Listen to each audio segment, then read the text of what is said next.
آزاد کشمیر میں عوامی action committee کا احتجاج، وزیر اعظم کی ہدایت پر حکومتی مذاکراتی کمیٹی مظفر آباد پہنچ گئی۔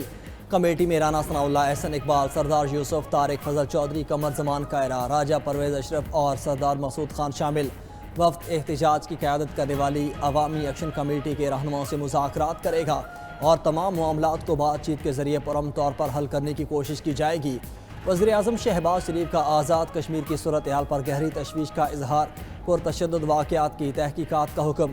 وزیر اعظم کا مذاکراتی عمل کی خود نگرانی کا اعلان۔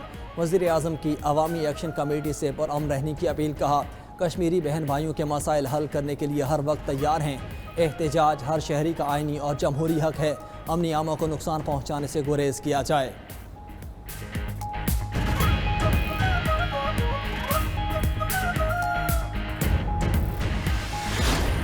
کوئی ایسی صورتحال ہم نہ بنائیں کہ جس سے پاکستان کے مخالفین اس صورتحال کا فائدہ اٹھا سکیں، لہٰذا میں امید رکھتا ہوں کہ ہم ایک اچھے ماحول میں بات چیت کے ذریعے ان تمام مسائل کو حل کرنے میں کامیاب ہو جائیں گے۔ تشدد جو ہے اس سے معاملات الجھتے ہیں، سلجھتے نہیں، تو ہمیں بیٹھ کے آپس میں جو ہے وہ بات کرنی ہوگی۔ بہت سارے معاملات طے ہو چکے ہیں اور چاند ایک رہ گئے ہیں، تو میں سمجھتا ہوں کہ جو عوامی ایکشن کمیٹی کے دوست ہیں وہ بھی پوری فراخی قلب کے ساتھ اس تعطل کو دور کریں گے، تاکہ آزاد کشمیر میں جو چند دنوں میں عمومی طور پر جو شدید بے چینی اور اضطراب عوام میں پایا جاتا ہے اس کا کلا کما ہو سکے۔ ہماری حتی المقدور کوشش ہوگی کہ کشمیر کے عوام کو ان کے جو جائز مطالبات ہیں وہ فوراً پورے کیے جائیں۔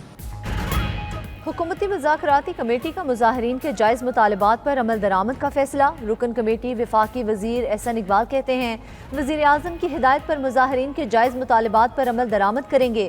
کچھ عناصر پاکستان کے امن میں خلل ڈالنا چاہتے ہیں۔ رانا ثناء اللہ نے کہا تشدد سے معاملات نہیں سلجھتے، تمام غلط فہمیاں دور کریں گے۔ طارق فضل چودھری کہتے ہیں بات چیت اور مذاکرات کے ذریعے مسائل کا حل چاہتے ہیں۔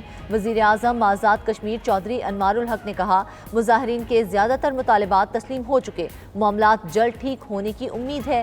راجہ پرویز اشرف بولے مذاکراتی کمیٹی صورتحال کا جائزہ لے گی، مذاکرات جلد کامیاب ہو جائیں گے۔ امیر مقام کا مظاہرین سے احتجاج ختم کرنے کا مطالبہ۔ سردار یوسف نے کہا کہ عوامی ایکشن کمیٹی سے مذاکرات کے ذریعے معاملات حل کریں گے۔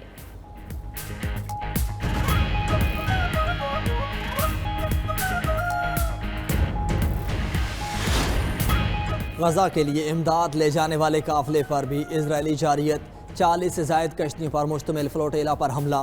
اسرائیلی فورسز نے 6 کشتیوں پر قبضہ کر لیا۔ پاکستانی سابق سینیٹر مشتاق احمد اور سویڈش ماحولیاتی کارکن گریٹا تھنبرگ سمیت 200 ارکان گرفتار، اسرائیلی پورٹ منتقل کر دیا گیا۔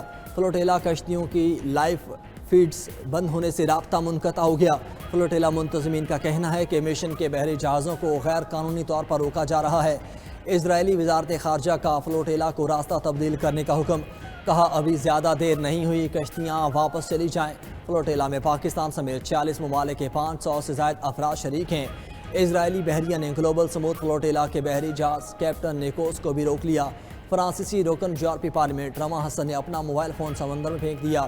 حماس کی گلوبل سموتھ فلوٹیلا پر اسرائیلی حملے کی مذمت، کہا فلوٹیلا کو روکنا بحری قذافی اور دہشت گردی ہے۔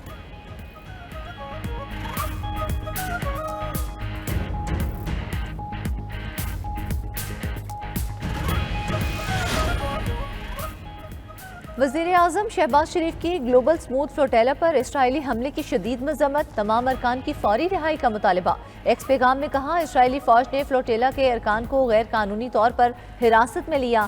قافلے میں شریک افراد مظلوم فلسطینیوں کے لیے امداد لے جا رہے تھے۔ فلسطینیوں تک امداد کی بلا تعطل ترسیل یقینی بنانا ہوگی۔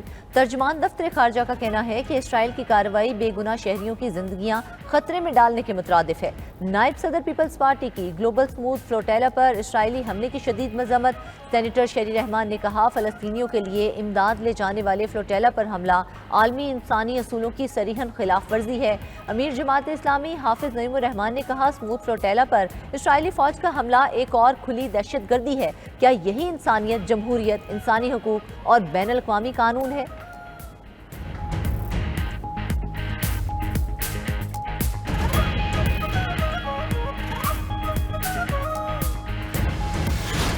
یونان، ارجنٹائن، تیونس اور دیگر ممالک میں ہزاروں افراد سڑکوں پر نکل آئے۔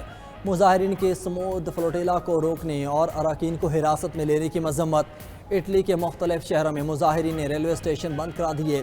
استنبول میں امریکی اور اسرائیلی قونصل خانوں کے سامنے سینکڑوں افراد کا احتجاج۔ دوسری جانب گلوبل سموتھ فلوٹیلا سے 2 کولمبین شہریوں کی گرفتاری پر ایکشن۔ کولمبین صدر کا اسرائیلی سفارتی عملے کو ملک چھوڑنے کا حکم۔ اسرائیل کے ساتھ آزاد تجارتی معاہدہ بھی منسوخ کر دیا۔ کولمبیا کے کئی شہروں میں اسرائیل کے خلاف احتجاج۔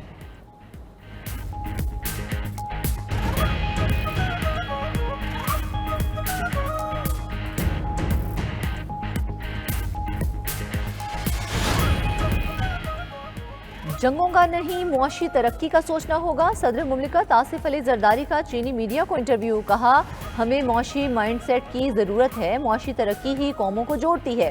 سی پیک کی کامیابی سے پورا خطہ ترقی کرے گا۔ سب کو ایک دوسرے کی خود مختاری کا احترام کرنا ہوگا۔ ہر طرح کے حالات چین کے ساتھ کھڑے ہیں اور پاکستان کا مستقبل ایک دوسرے سے جڑا ہے۔ ترقی سب کا حق ہے، چین کا مستقبل تابناک ہے۔ پورا مشرق چین کے ساتھ مل کر کام کرے گا۔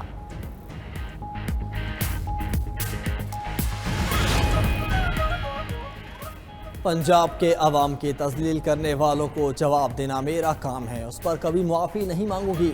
پنجاب میں تفریق کی باتیں کرنے والے کسی کے خیر خواہ نہیں، میرے دماغ میں تقسیم کی کوئی بات نہیں۔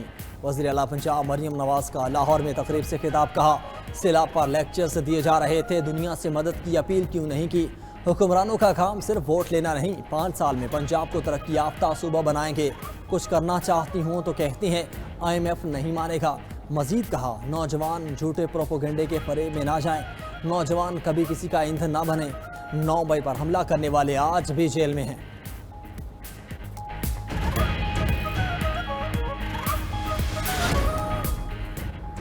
اختلاف رائے جمہوریت کا حسن ہے، آئین کے مطابق چلیں گے تو کوئی اختلاف نہیں ہوگا۔ چیئرمین سینٹ یوسف رضا گیلانی کہتے ہیں، گزشتہ روز اسپیکر قومی اسمبلی کے پاس دونوں پارٹیوں کی ملاقات ہوئی، فیصلہ ہوا کہ نون لیگ اور پیپلز پارٹی مل کر ملک کے لیے کام کریں گے۔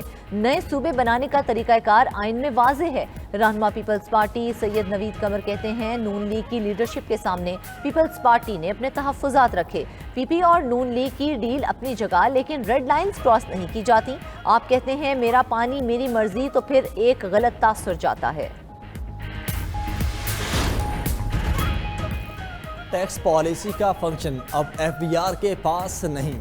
وزیر خزانہ محمد اورنگزیب کا پشاور میں تقریب سے خطاب۔ کہا، FBR کا کام اب صرف ٹیکس اکٹھا کرنا ہوگا، اگلے سال کا بجٹ ٹیکس پالیسی آفس کی جانب سے دیا جائے گا۔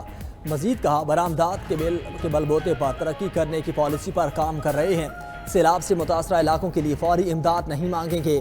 کوشش ہے سیلاب متاثرہ علاقوں میں اپنے زور بازو پر معاملات کو ٹھیک کریں۔ موسمیاتی تبدیلی کوئی کتابی بات نہیں، حقیقت ہے۔ 2022 اور حالیہ سیلاب نے معیشت کو بہت نقصان پہنچایا۔ پاکستان اور IMF کے درمیان دوسرے 6 ماہی اقتصادی جائزہ مذاکرات، ٹیکس محصولات، ڈھانچہ جاتی اصلاحات اور بیرونی فائنانسنگ زیر غور۔ ذرائع کے مطابق IMF کا memorandum of economic and financial policies کے اہم اہداف پورے نہ ہونے پر تحفظات کا اظہار۔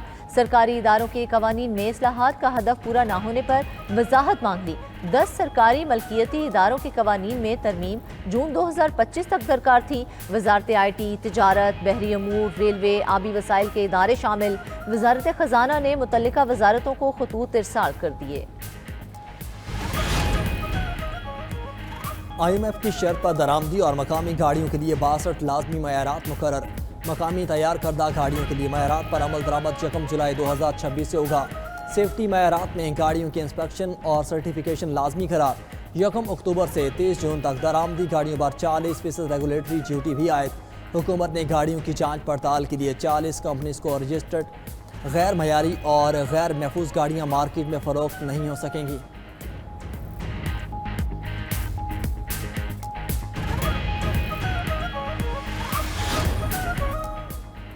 خیبر پختونخوا کابینہ میں رد و بدل کر دیا گیا۔ باجوڑ سے منتخب MPA حمید الرحمان وزیر اعلیٰ کے معاون خصوصی مقرر۔ ارباب عاصم کو معاون خصوصی برائے ایلیمنٹری اینڈ سیکنڈری ایجوکیشن مقرر کر دیا گیا۔ صوبائی وزیر خلیق الرحمان کو صحت، صوبائی وزیر فضل شکور کو سیاحت کا محکمہ دیا گیا۔ وزیر اعلیٰ کے معاون خصوصی ڈاکٹر امجد کو مکمل وزیر بنا دیا گیا ہے۔ دوسری جانب خیبر پختونخوا کابینہ کا اجلاس طلب، اہم فیصلے متوقع ہیں۔ ڈی آئی خان کی تحصیل پہاڑ اور اپر سوات کو الگ ضلع بنانے کی منظوری کا امکان۔ اجلاس میں سابق فاٹا کے پروجیکٹ ملازمین کی منتقلی پر بھی غور ہوگا۔ زمین کی منتقلی پر وفاقی ٹیکسز عدالت میں چیلنج کرنے کی منظوری دی جائے گی۔ قطر پر حملہ، امریکی سلامتی پر حملہ تصور ہوگا؟ امریکی صدر ڈونلڈ ٹرمپ نے ایگزیکٹو آرڈر جاری کر دیا۔ امریکہ اور قطر کے تعلقات مزید مضبوط بنانے کا اعلان۔ حکم نامے کے مطابق قطر پر حملہ ہوا تو امریکہ فوجی کارروائی کرے گا۔ امریکہ غزہ جنگ کے خاتمے اور ثالثی کے عمل میں قطر کے ساتھ شراکت جاری رکھے گا۔ قطر کا امریکی صدر ٹرمپ کے ایگزیکٹو آرڈر کا خیر مقدم۔ قطری وزارت خارجہ کا کہنا ہے کہ اس اقدام سے دونوں ممالک کے دفاعی تعلقات مزید مضبوط ہوں گے۔ دوسری جانب قطری امیر اور امریکی صدر کے درمیان ٹیلی فونک رابطہ ہوا۔ قطری حکام کے مطابق دونوں رہنماؤں کے درمیان غزہ پلان پر گفتگو ہوئی۔ غزہ جنگ بندی اور دیگر امور پر بھی تبادلہ خیال کیا گیا۔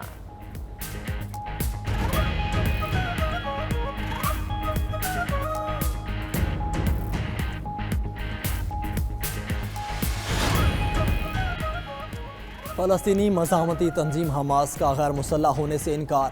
امریکی صدر کے غزہ پلان میں ترمیم کا مطالبہ کر دیا۔ غیر ملکی میڈیا کے مطابق حماس نے اپنے رہنماؤں کی جلا وطنی کی شق پر تحفظات کا اظہار کیا۔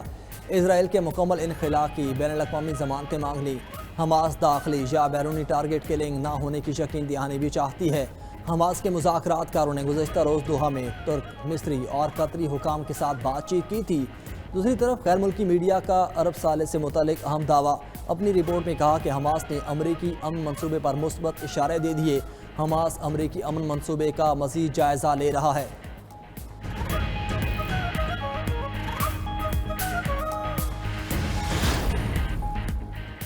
اسرائیل کے پناہ گزین کیمپوں پر حملے، 73 فلسطینی شہید، 100 سے زائد زخمی۔ اسرائیل کی غزہ سٹی پر بھی دہشت گردی، 30 فلسطینی شہید، بمباری سے کئی مکانات تباہ۔ اسکول پر حملے میں درجنوں افراد شہید، متعدد زخمی ہو گئے۔ امدادی کارکن جائے وقوع پر پہنچے تو اسرائیل نے ایک اور حملہ کر دیا۔ 6 شہری شہادت کے رتبے پر فائز۔ دراج کے علاقے میں ایک گھر پر بمباری میں 7 افراد شہید، کئی ملبے تلے دب گئے۔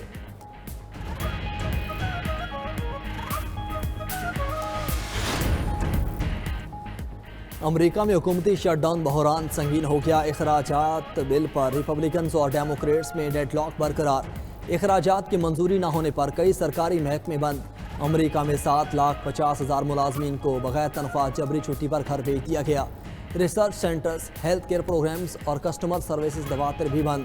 محکمے بند ہونے سے امریکی فوجیوں کو تنخواہوں کی ادائیگی نہیں ہو سکے گی۔ شٹ ڈاؤن سے امریکہ کو روزانہ تقریباً $400 ملین کے نقصان کا سامنا۔ خلائی تحقیقاتی ادارے ناسا کو بھی بند کر دیا گیا۔ ٹرمپ نے ڈیموکریٹک ریاستوں کے لیے $26 ارب کے فنڈز منجمد کر دیے۔